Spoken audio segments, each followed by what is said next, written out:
Class 4 দেখো আজকে তোমরা আমি আমার গণিত থেকে করাচ্ছি পৃষ্ঠা নাম্বার 2। দেখো তোমরা অনেকে হয়তো বই পাওনি, এটা তোমরা সরকারি স্কুলের বই, এটা জোগাড় করে নেবে। বাংলা অঙ্ক আমার গণিত বলে যে বইটা আছে সেটা জোগাড় করে নেবে প্রত্যেকে। আমি আজকে পৃষ্ঠা নাম্বার 2 এর করে দিচ্ছি। দেখো এক একটা আছে কি, ঝিমলিদের মাঠে 300টি ইট সাজিয়ে রাখতে হবে। প্রতি সারিতে 10টি করে ইট রাখলে মোট সারি হবে কত? তাহলে এটা সহজ অঙ্ক, এটা একটা করে দেওয়া আছে। দেখো 300কে 10 দিয়ে ভাগ করলে মোট সারি পেয়ে যাবে। 300কে 10 দিয়ে ভাগ করলে মোট সারি পেয়ে যাবে। দেখো তাহলে 300 বিভক্ত 10, তাহলে এখানে ভাগটা করে দিয়েছি। দেখো 300কে 10 দিয়ে ভাগ করেছি, হয়েছে কত? 30। তাহলে হবে মোট সারি হবে কত? 30টি। বুঝতে পেরেছো? 300কে 10 দিয়ে ভাগ করবে, ভাগ করে হলো মোট সারি হবে 30টি। এখানে ভাগ করে দেখিয়ে দিয়েছি। এবার দেখো 2 নম্বরেরটা, সুজিত প্রতি সারিতে 8টি করে 208টি ইট সাজিয়ে রাখলো, মোট সারি হবে, এটাও তাই, এটাও 208কে ক দিয়ে ভাগ করতে হবে? 8 দিয়ে ভাগ করতে হবে। দেখো আমি করে দিয়েছি। দেখো 208 বিভক্ত 8, 208 বিভক্ত 8, এখানে ভাগটা করে দিয়েছে। দেখো 208কে 8 দিয়ে ভাগ করে হয়েছে 26 হয়েছে। দেখো তাহলে মোট সারি হবে কত? 26টি। অতএব সে মোট 26টি সারিতে ইট রাখলো। অতএব সে মোট 26টি সারিতে ইট রাখলো। এবার দেখো 3 নম্বর কি বলেছে? সোফিয়া 12টি সারিতে কিছু ইট সাজিয়ে রেখেছে। প্রতি সারিতে 12টি করে ইট রেখেছে। মোট ইটের সংখ্যা কত হবে? সোফিয়া মোট কতটি ইট সাজিয়েছে? এটাও তাই। এটা কিরকম হবে? দেখো বলেছে মোট ইটের সংখ্যা কত? 12, আর সারি বলে দিয়েছে 12। তাহলে 12কে 12 দিয়ে গুণ করতে হবে, 12কে 12 দিয়ে গুণ করতে হবে। তাহলে 12কে 12 দিয়ে গুণ করে দিয়েছি। দেখো এখানে 12কে 12 দিয়ে গুণ করে হয়েছে 144টি। তাহলে সোফিয়া মোট 144টি ইট সাজিয়েছে। অতএব সোফিয়া মোট 144টি ইট সাজিয়েছে। 12কে 12 দিয়ে গুণ করবে, দিয়ে 144টি হয়েছে। অতএব সোফিয়া মোট 144টি ইট সাজিয়েছে। এবার তোমরা চলে যাও জিওগ্রাফি। দেখো বই হয়েছে তোমাদের জিওগ্রাফি, বইটা দেখো। জিওগ্রাফি লেখা আছে। দেখো এই বইটা থেকে আমি আজকে তোমাদের প্রথম করাচ্ছি, আজকে তোমাদের পড়িয়ে দিচ্ছি। আজকে তোমাদের জিওগ্রাফি পেজ নম্বর 1 আর 2 পড়িয়ে দিচ্ছি। দেখো নোয়িং আওয়ার কান্ট্রি, আমাদের কান্ট্রি সম্পর্কে জানা। দেখো east or west, India is the best.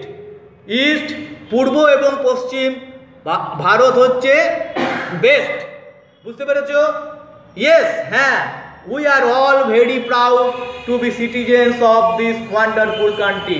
আমরা গর্বিত, আমরা আমাদের দেশে, ওয়ান্ডারফুল দেশে, সুন্দর দেশে জন্মগ্রহণ করেছি বলে আমরা নিজেরা গর্বিত। বুঝতে পেরেছো? If we open our atlases to the map of India, আমরা যদি ইন্ডিয়ার মানচিত্র খুলি, ভারতবর্ষের মানচিত্র খুলি, we can learn some details related to our country. আমরা তাহলে সম্পূর্ণভাবে ভারত সম্পর্কে জানতে পারবো। রেডি? তাহলে রেডি হও তোমরা। Let's begin by asking and answering a few question. চলো আমরা প্রশ্ন এবং উত্তরের মাধ্যমে আমরা জানি। দেখো নিচে, where is India located? India কোথায় অবস্থিত? How large is it? এটা কত বড়? তাহলে India is located in the Northern hemisphere in the continent of Asia. India আমাদের উত্তর গোলার্ধে এশিয়া মহাদেশের মধ্যে অবস্থিত। ইন্ডিয়া আমাদের উত্তর গোলার্ধের এশিয়া মহাদেশের মধ্যে অবস্থিত, নর্দার্ন হেমিস্ফিয়ারে। তারপরে কথায় চলে যাও, দেখো it is the 7th largest country in the world. এটা হচ্ছে 7ম বৃহত্তম দেশ ওয়ার্ল্ডের মধ্যে। আমাদের দেশটা হচ্ছে 7ম বৃহত্তম দেশ ওয়ার্ল্ডের মধ্যে। The Northern part of the country is joint two Asia over the distance. Northern part মানে উত্তরের অংশ হচ্ছে জয়েন্ট করেছে এশিয়া মহাদেশের সঙ্গে। ওভারের ডিস্টেন্স কত? হ্যাঁ, 15,200 kilometre.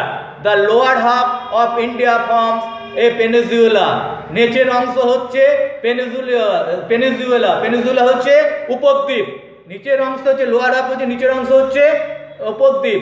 That is surrounded by water. এটা হচ্ছে ওয়াটারে বিস্তৃত। অন 3 সাইড, 3 সাইড দিয়ে ওয়াটারে বিস্তৃত, জলে বিস্তৃত। এটা নিচের অংশটা 3 সাইড জল। বুঝতে পেরেছো? এবার দেখো, India is a large country. India হচ্ছে বৃহত্তম দেশ। It measured 3,214 kilometre from north to south and 2,933 kilometre from east to West.